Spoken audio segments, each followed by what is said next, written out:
जो जीना सिखाया है, जीने के मूल आधार जो पावन सदग्रंथ दिए हैं, अगर हमारे पूर्वज इस धरा पर न आते तो आज हम भी इस संसार में नहीं होते। दो तरह के वंश संसार में चलते हैं, एक बिंदु वंश, एक नाद वंश। नाद वंश वो होता है जिसमें हम अपने गुरुजनों को से दीक्षा लेकर के तो हम उनके अंगत होकर के उनके नाद वंश मैंने कि उनके द्वारा दिए हुए सदुपदेश को अपने जीवन में धारण करते हैं। प्राय हमारे बहुत सारे महात्मा व्रत रहते हैं, अपने जीवन में ग्रस्त को नहीं धारण करते हैं, भाई वो ग्रस्त घर में आए हैं। क्योंकि अगर साधु वैष्णव कोई भी होगा तो ग्रस्त के ही जहाँ से उसका जन्म होगा। पर वो जो व्रत वैष्णव संत जीवन में जीते हैं वो नाद वंश के द्वारा गुरु परंपरा को धारण करते हैं, जो उनको वाणी के द्वारा गुरुदेव की कृपा को में प्राप्त होती है। और दूसरा बिंदु वंश, जैसे माता पिता के द्वारा हम सब की उत्पत्ति हुई है। आदि में मूल में पिता में ब्रह्मा हमारे पूर्वज हैं, नारायण मनु शत्रुपा जी हमारे पूर्वज हैं, इसलिए हम सब मनुवादी कहलाते हैं। इस संसार में रहने वाले सभी प्राणी मनुवादी हैं। कोई कहे, प्राय आज बहुत सारे लोग यहाँ मनुवादी नहीं है तो मनुवादी हैं। जो इस संसार में चलता फिरता प्राणी हो, किसी भी जाति का है, वो किसी भी देश में है, वो मनुवादी है। क्योंकि सब मनोबल से बने हैं, मनुष्य। तो हम सभी प्राणी जितने भी इस संसार के प्राणी हैं, जहाँ तक कि ये पशु पक्षी आदि भी कश्यप जी जो हमारे पूर्वज हैं उनकी संतान है, उनकी 13 पत्नियां हैं, उन्हीं में से इस संसार की उत्पत्ति मानी गई है। और इस संसार में सभी मनुवादी हैं। पर जो कहते हैं कि हम मनुवादी नहीं हैं, हम तो इनको मानते नहीं है, परंपराओं को मानते नहीं हैं, तो माने कि उनको कुल घाती होने का पाप लगता है। कुल एक शब्द है, कुल नाशी, मैंने कि जो अपने कुल में पैदा होकर अपने कुल का नाश करे।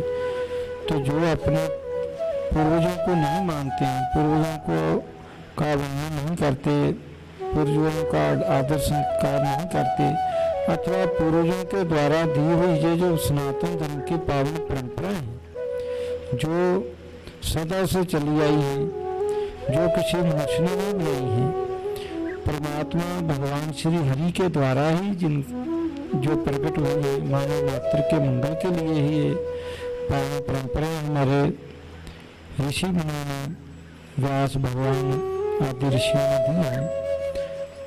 तो जो उनको नहीं मानते हैं, मैंने को अपने उनको कुल द्रोही कुल घाती होने का पाप लगता है। अगर हमारे पूर्वज इस संसार में नहीं आते, हमारे दादा परदादा नहीं होते, तो क्या हम इस जीवन में आते? जो भी आज हमारे पास जितने भी रिश्ते नाते हैं, जितने भी पद अधिकार है, वो तभी है जब हम संसार में आए। और आने की एक ही पद्धति है, बिंदु वंश, मानो कि हमारे पूर्वजों के द्वारा चली हुई वो परंपरा जो आदि अनादि सनातन परंपरा है, जहाँ पर भगवान श्री राम कृष्ण भी आए, और एक ऋषि भी आए और इन सनातन धर्म की परंपराओं को उन्होंने धन्य किया। हम सबको गर्व है कि हमको सनातन धर्म में, उस ऋषि परंपरा में, जो सारे विश्व के मंगल के लिए सर्वे भून्तु सुखिनों का पावन संदेश दिया, उस अति वंदनीय सनातन धर्म में हमारा जन्म हुआ है, हमारा घर है, पर अन्न भी सब इसी में पैदा हुए हैं, क्योंकि अन्यथा आएंगे कहाँ से। हाँ, कोई ये कहे कि हम मनोवादी नहीं हैं, हम सनातन धर्म की परंपरा को नहीं मानते हैं, ये झूठ है, पखंड है, तो उसके लिए तो यही कहा जा सकता है कि जहाँ तो वो ऊपर से सीधा गिरे,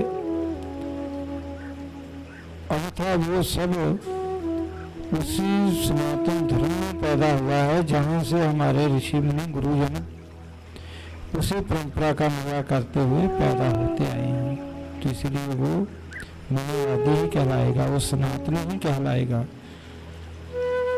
अगर कोई कहे कि मैं अलग हूँ, कोई किसी को नाम बदल लेने से, बाहर के वस्त्र बदल लेने से, देश बदल लेने से, कोई अपने माता पिता के उस बिंदु वंश को अपने शरीर में से बाहर नहीं निकाल सकता है।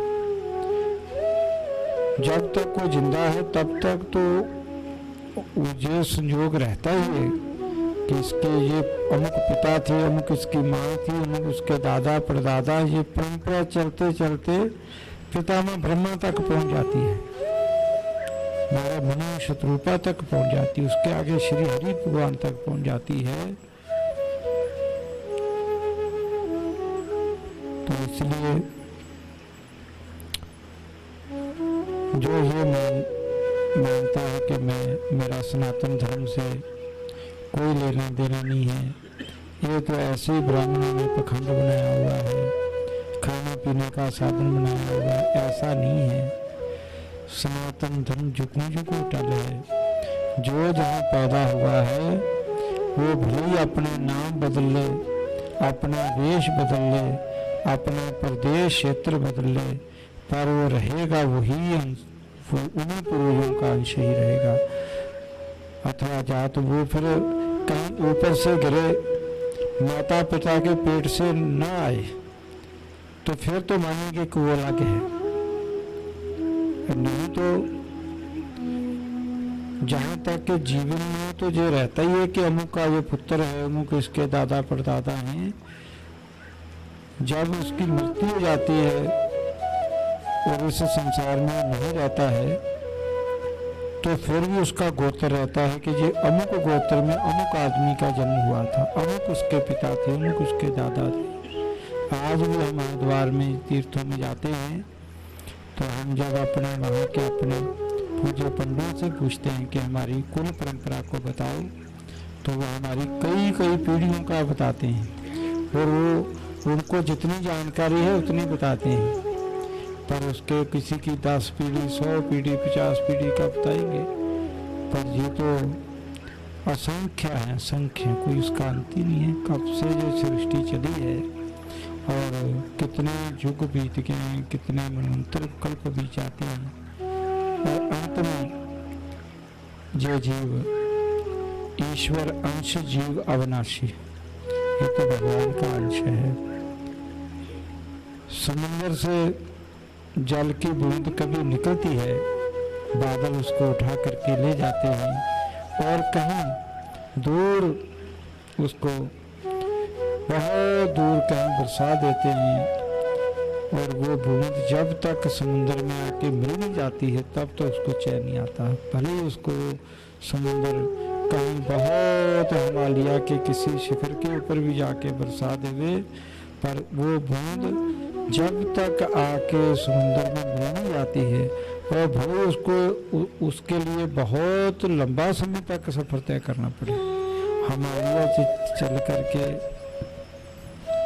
गंगा जी को, गंगा सागर में पहुंचने के लिए कितना लंबा सा सफर तय करना पड़ा। ऐसे ही जो जीव भी पता नहीं कितने जन्मों से चला हुआ है, प्रभु से विमुख होकर के तरह तरह के कष्ट संकट भोगता हुआ, अनेकों अनेक जन्म होते हैं, वो परिवार बदल जाते हैं, जगह बदल जाती है। ये कर्मों के द्वारा बंधा हुआ जीव कभी पशु पक्षी जोनियों में